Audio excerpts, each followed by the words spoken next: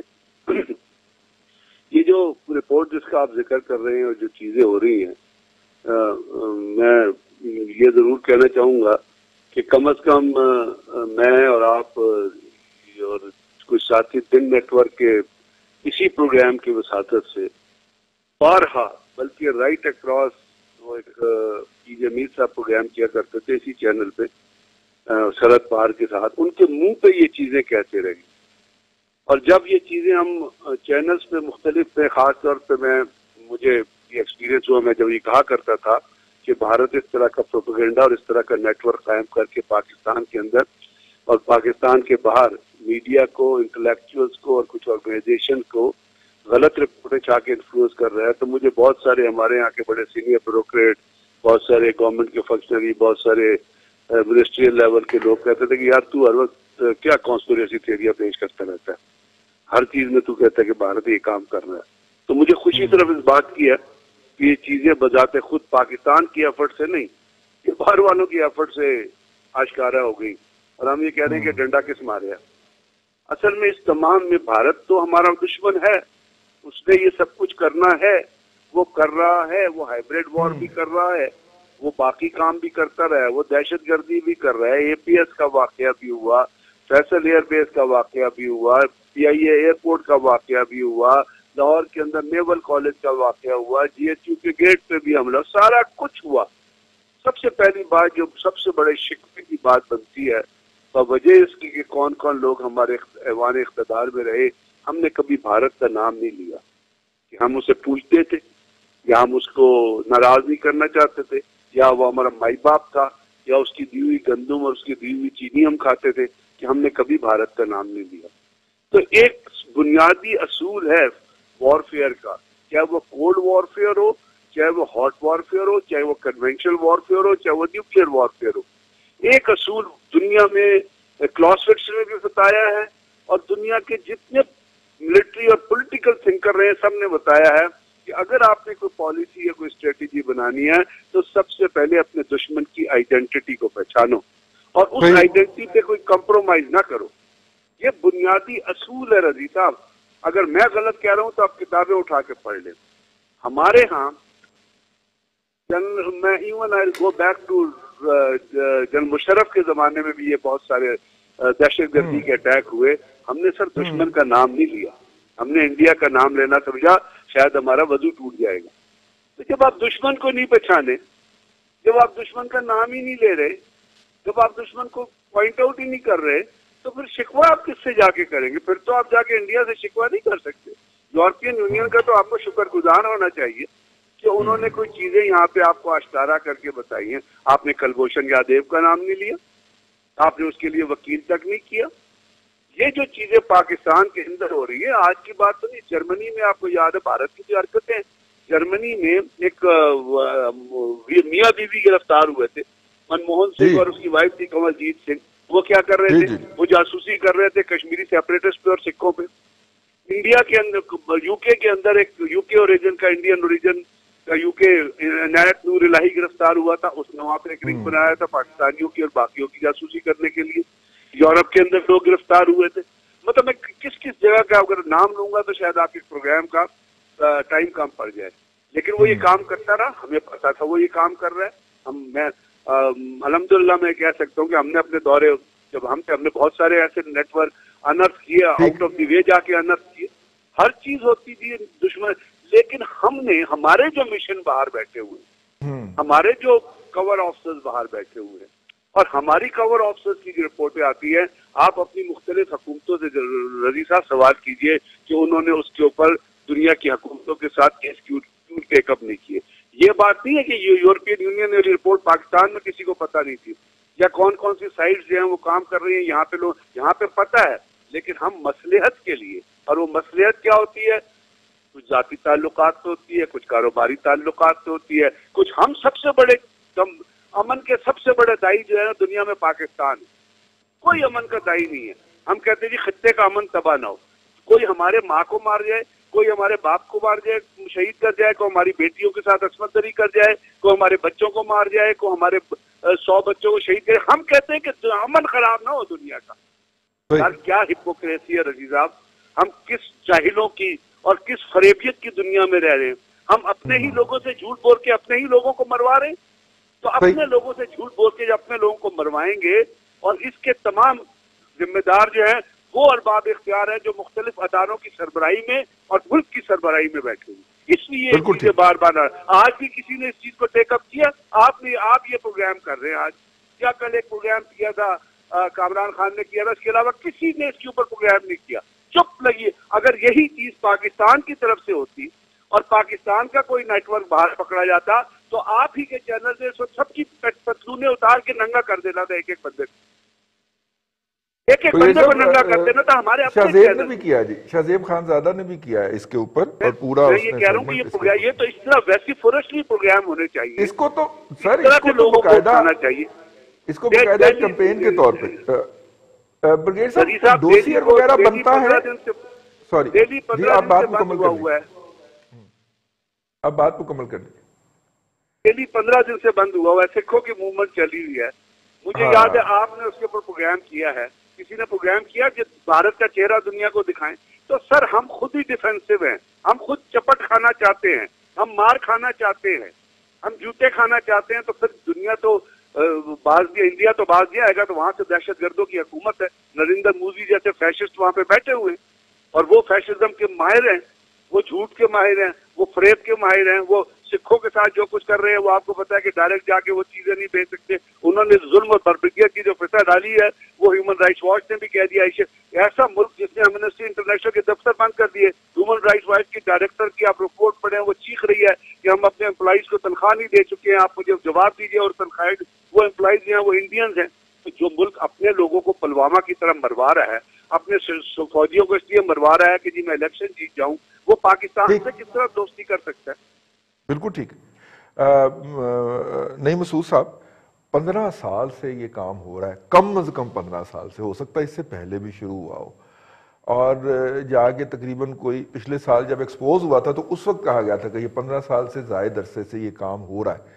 اب آپ تھوڑا سا اس کو لائیں، 15 سال سے کو اگر آپ ذہن میں لائیں تو کس طرح کشمیر کا جو مدعا ہے، جو وہاں پہ ہونے والے مظالم ہیں، ان کو کس طرح سوئنگ کیا جاتا ہے۔ پاکستان میں کشمیر کا نام لینے والے کوئی بھی شخص کا، حافظ سعید صاحب کا حشر دیکھیں کیا کیا جاتا ہے، مطلب ایک پوری کیمپین لانچ کر دی جاتی ہے نا اس کے لیے، اور اقوام متحدہ کو بھی گمراہ کیا جاتا ہے اور ان کو بھی، یورپین یونین والوں کو بھی گمراہ کیا جاتا ہے۔ تو اب وہ پہنچے ہیں کہ پائے نے ساڑھے تے پریشر کون پا دیندا ایس ایشو دے اوپر نا، ہم کیا کر سکتے ہیں اس کے اوپر؟ میرا مطلب ہے کہ ان ویب سائٹس کو ہم کریں اور اس میں وہ بھی کریں، اور ANI جیسی ایجنسی جو ہے اگر اس کے خبر جو ہے وہ اسلام آباد میں لگنے والے ہینگرز کے اوپر ڈسپلے ہوتی ہے تو اس کا تو مطلب ہے کہ وہ ہمارے اندر بھی گھس گئے ہوئے ہیں۔ سر 3-4 سوال رضی آپ نے ایک جملے میں کر دیے، میری ساری بات آپ نے یہاں آ کے بدل دی۔ آپ نے کہا کہ ہم کیا کریں۔ 15 سال کی کیا بات کرتے ہیں؟ صرف مودی کی کیا بات کرتے ہیں؟ کیا واجپئی اچھا تھا؟ کیا گاندھی خاندان اچھا تھا؟ کیا منموہن اچھا تھا؟ ایسا نہیں ہے۔ اصل مسئلہ یہ ہے کہ ہمیں سوچنا پڑے گا کہ ہم نے ڈیفینس کرنا ہے یا آفینس کرنا ہے۔ ہمیں سوچنا پڑے گا کہ ہم نے انہیں صرف برا کہہ کے تو اپنا گزارا کر لینا ہے یا ہم نے ان کا مقابلہ کرنا ہے۔ ادراک، ارادہ اور احساس کو جب تک ایک ٹرائی اینگل لے کر کے پوری قوم، اب جب میں نے پوری پہ زور دیا نا تو بیچ میں وہ بھی آگئے ہیں جن کا میں نے نام نہیں لینا، ٹھیک ہے، آپ پہ باری گزرے گا، ہمارا کیا ہے؟ پروگرام بند کرا دیں۔ اب وہ پہلے آپ مکمکیہ کر لیتے ہیں۔ میری خواہش ہے کہ آپ کا پروگرام چلتا رہے، جس طرح بریگیڈیئر صاحب نے آپ کے پروگرام کی تعریف کیا، باقی بریگیڈیئرز بھی کریں۔ سوال یہ پیدا ہوتا ہے کہ ہم کیا کر رہے ہیں؟ آپ نعیم مسعود جیسے ادنا کی بات سنیں یا آپ اپنے یہ کیمرے والے کو پوچھ لیں، یہ بھی کہے گا کہ ایران سے افغانستان تک، پھر آپ کے بلوچستان میں، آپ کے کراچی میں، کہاں کہاں ان کا انفلوئنس نہیں ہے، ان کی ایجنسیاں، ان کی NGOs کہاں کہاں نہیں گھسے ہوئے؟ کہ آپ کے سیاستدانوں میں نہیں گھسے یا آپ کے اور کچھ نامور لوگوں میں نہیں گھسے؟ وہ گھسے ہوئے ہیں، آپ نے کبھی پکڑے نہیں ہیں۔ اچھا اگر پکڑ ہی لیتے ہیں آپ تو وہ صرف خبریں بنتی ہیں، سزائیں نہیں بنتی۔ اچھا اب سزا پہ پہنچتی ہیں تو آپ خود ہی مصلحتوں کو سامنے لے آتے ہیں۔ آپ لوگ I'm sorry, with due apologize، ہم لوگ بھارت کو موقع دیتے ہیں۔ آپ کا ٹیلنٹ کوئی کم نہیں ہے، آپ سوشل میڈیا میں کم نہیں ہے۔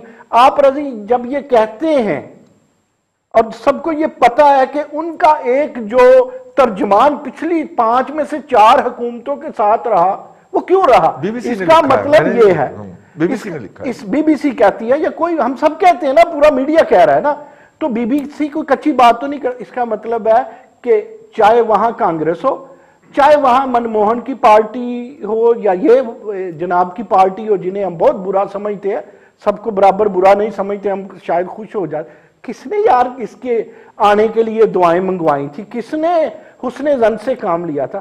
رضی نہ میں نے لیا تھا، نہ آپ نے لیا تھا، نہ بھٹی نے لیا تھا۔ ہمیں خوش فہمیوں سے نکلنا ہے۔ مجھے آج جب بریگیڈیئر غضنفر بات کر رہے تھے تو ایک ملاقات یاد آ گئی کشمیر کے پریزیڈنٹ سے۔ پچھلے دنوں میری آزاد کشمیر کے پریزیڈنٹ سے بات ہوئی تو انہوں نے مسعود خان صاحب کا بار بار یہ زور تھا کہ نعیم مسعود ہمارے نوجوان کو اگریسو ہونا پڑے گا۔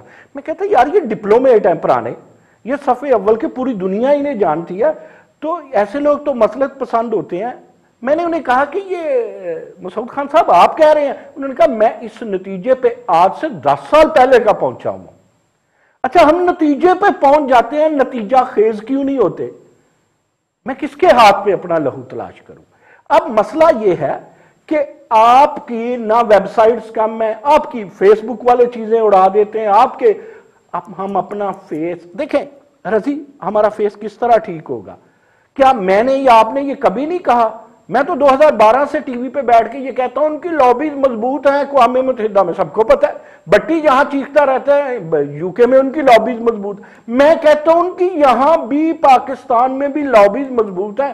نعیم مسعود اگر پکڑ سکتا ہو تو آج ہی پکڑ کے سرے بازار ان کا سر قلم کر دے جو ملک دشمن عناصر ہے۔ یہ ہماری ایجنسیوں کو، یہ ہماری حکومتوں کو، یہ ہمارے نواز شریفوں کو، یہ ہمارے عمران خانوں کو، یہ ہماری بے نظیروں کو پہلے ہی کر دینا چاہیے تھا۔ کیوں نہیں کیا؟ کیوں؟ جب ہم جوہری توانائی ہیں تو اب ذرا یہ سوچیں، میں اس بات کو مختصر کرتا ہوں، کتنے دڑلے سے انہوں نے ہڑپ کیا یا سبوتاج کر دیا اس شکوں کو جو مقبوضہ کشمیر کے حوالے سے تھی۔ اس کا مطلب ہے وہ آج سے کام تو نہیں کر رہے تھے، تو آپ نے کیا کر لیا؟ وہ لوگ کام کرتے ہیں، آپ کو اینٹ کا جواب پتھر سے دینا ہے، اگر نہیں دینا تو سال بعد رونے دھونے نہ کیا کریں یار۔ اتنی مرگوں کے بعد سال بعد تو لوگ ہنسنا شروع، سال پہلے کی رپورٹ ہے۔ آج آپ کے وزیر خارجہ بھی اس پہ دماندار جناب پریس کانفرنس کر رہے ہیں۔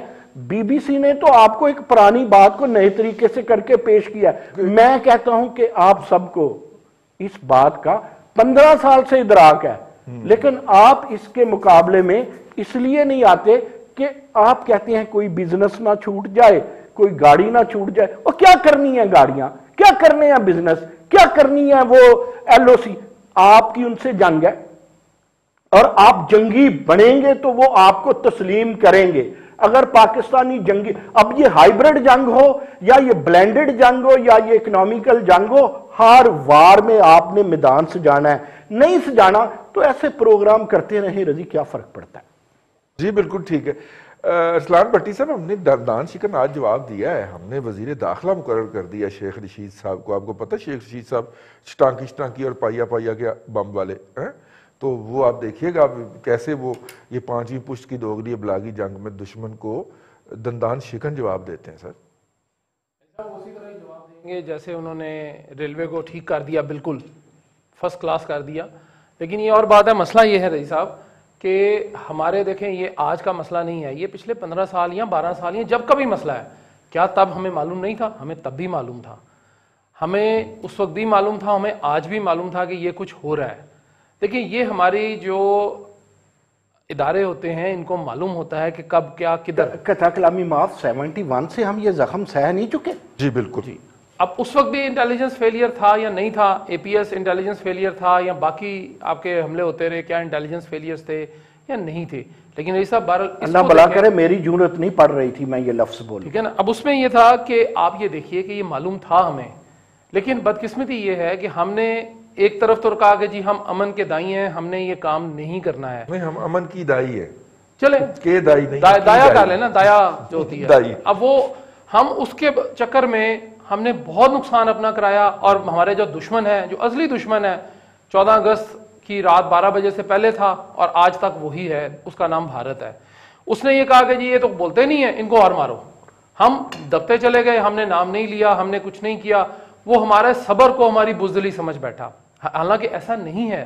ہم سارا جواب دے سکتے ہیں، آج بھی دے سکتے ہیں، ماضی میں بھی دیا، لیکن ہمارے جو مفادات ہیں نا جی، اس کے اندر پھر ہم آ کے گھٹ جاتے ہیں۔ ہم اس میں کیا ہوتا ہے جی کہ مفادات ہیں ہمارے، بھائی صاحب ہمارے دیکھیں کاروباری، میں بتاتا ہوں جی، ہمارے کاروباری مفادات ہیں، ہمارے معاشی مفادات ہیں، اور ہمارے معاشیات مفادات بھی ہیں، ٹھیک ہے نا جی۔ اب آج ایک پریس کانفرنس آپ نے بھی سنی، میں نے بھی سنی، پروفیسر صاحب نے بھی سنی۔ معاملہ یہ ہے کہ بھارت کب ہمارا دوست تھا، ہم نے کب کہا، یہ کس نے کہا کہ جی ہمارا وہ دوست ہے؟ 1971 میری تو پیدائش کا سال ہے، لیکن سب کو پتا ہے کہ اس وقت ہوا کیا۔ ایک تو میں پیدا ہو گیا، اس کے بعد ایک نیا پاکستان وہاں پہ ادھر چلا گیا بنگلہ دیش کے نام سے، وہ چلا گیا، ختم ہو گیا۔